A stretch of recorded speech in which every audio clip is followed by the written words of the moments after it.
to many of you in this room and joining us online that broadband is no longer a luxury. It's a necessity to compete in the modern economy. Like electricity a century ago, we are facing similar challenges in deploying the mapping the availability and quality of broadband around our state. This is really what our project is all about, getting Utah connected.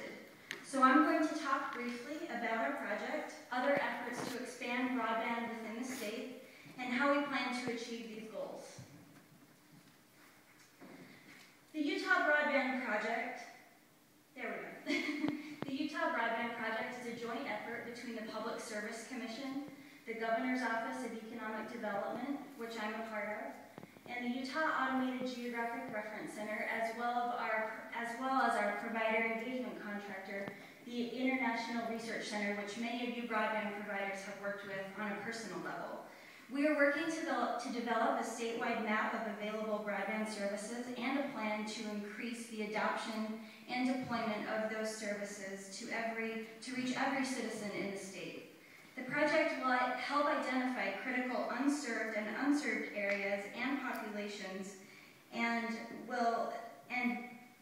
while communicating with those populations, will develop a plan to increase the use of broadband in our state.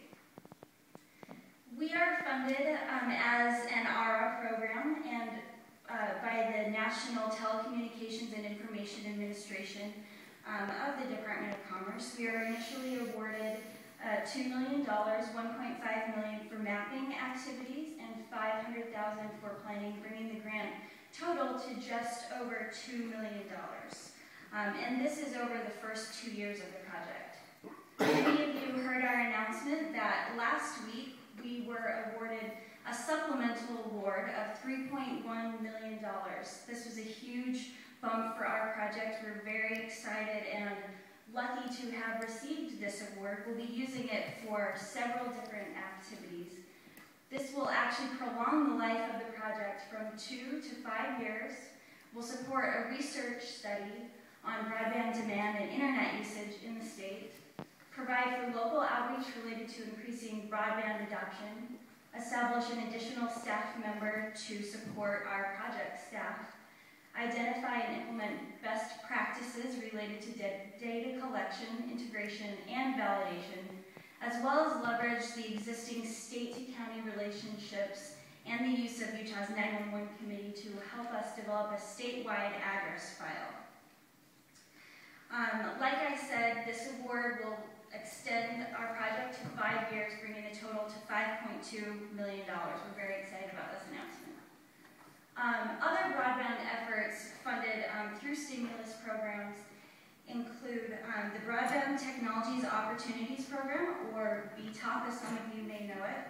It's also administered by the NTIA and in consultation with the FCC. The BTOP program provides grants to support the deployment of broadband infrastructure, enhance and expand public computing centers, as well as encourage sustainable broadband adoption in the state.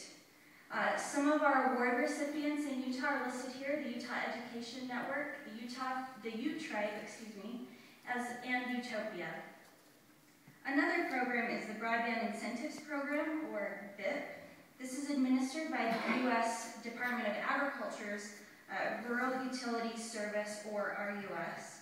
It is providing loans, grants, and loan grant combinations to assist in expanding access and quality of broadband services in rural areas. The only BIP recipient we had in Utah is South Central Communications. I mention these because we're very excited to be working with and coordinating our efforts from a project level with these other federally funded programs, as to not overlap and efficiently use our resources where we can. In the past, during the 2007 general session, the Rural Broadband Service Fund was established to support economic growth in rural locations by providing post-performance cash grants to companies that commit to construct wireline technologies for rural communities to access high-speed broadband services. The one-time $1 million fund expanded this year in July. project will be doing extensive public outreach efforts. And this event is our first largely coordinated public event, and we'll be having more like these down the road. We hope to convene sort of broadband provider roundtable every 6 months going forward. We're going to focus our efforts on a few audiences: broadband providers, public officials, businesses, and consumers. The mechanisms we'll be using: meetings, trade shows, traditional media, and social media like Twitter, which we recently set up. So if your company has Twitter, please follow us at Utah Broadband. Me and my team update this regularly, and we're following most of you, so we hope you're following us too. And what we're really excited to announce, and I'll be previewing for you today, is the state's new website, Broadband.Utah.gov, which we hope to launch later this month. The website, we were happy to be able to work with Utah.Interactive in designing, engineering, and implementing this website. Utah.Interactive has been a strong team member, and we really would like to thank them for all of their hard work and helping me get this presentation ready. Here is a preview of our homepage. You'll see, I'm going to try to use this laser pointer right here. Okay. This area is sort of where we will be providing event updates and news updates. Here's a little bit of our Twitter feed. Right up here is actually a link to the state's interactive map. My colleague Bert will be talking to you a little bit more about the mapping effort and how that will work. These two keys right here are for, this is for a speed test, which we'll be using for validation of a lot of the data that you all have provided us about available speeds in the state. I don't have broadband links to a sort of form where people can fill out information about where they know broadband is not available, which is also a very important part of our public outreach efforts.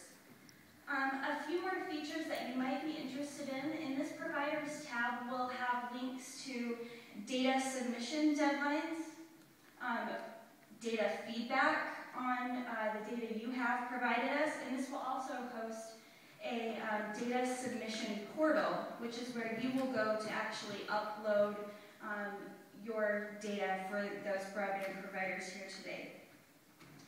Some other important areas: the impact section of the website will be an important tool about the uses of broadband. Things like telemedicine, distance education, public safety, and other areas that we feel are important as a state for our communities to know about how broadband can potentially be used.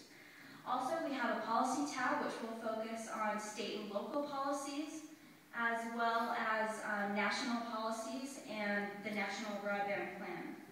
Also, under the Resources tab, we have links to several tools that you will find useful: federal agencies and broadband programs, congressional efforts being made, state, nonprofit, and academic resources on broadband, as well as links to other states' efforts, so you can kind of see how we measure up.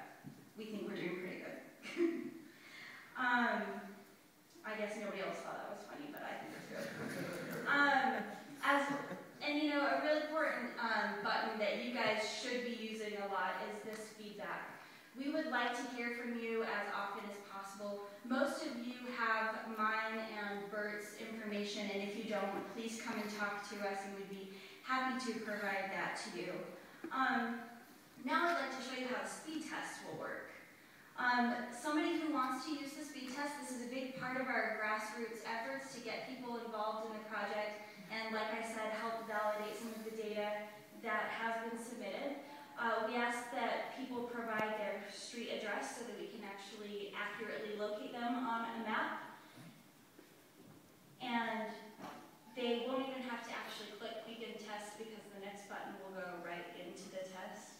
And you can sort of see it working. I'm sure most of you have taken a speed test before. This will be hosted by UCLA. It will send packets of information back and forth to sort of test your broadband connection. And then you will download and upload speeds. And our next, where it will take you after that is actually to a snapshot of the state's map, so you can see where you are on the map, what your speeds are, and then what other people's speeds are around you. So here's my contact information as well as Bert's. This will be up also at the end of his presentation, but I encourage you to reach out as often as possible to let us know how we're doing or let us know what we could do better or suggestions you might have for the project going forward.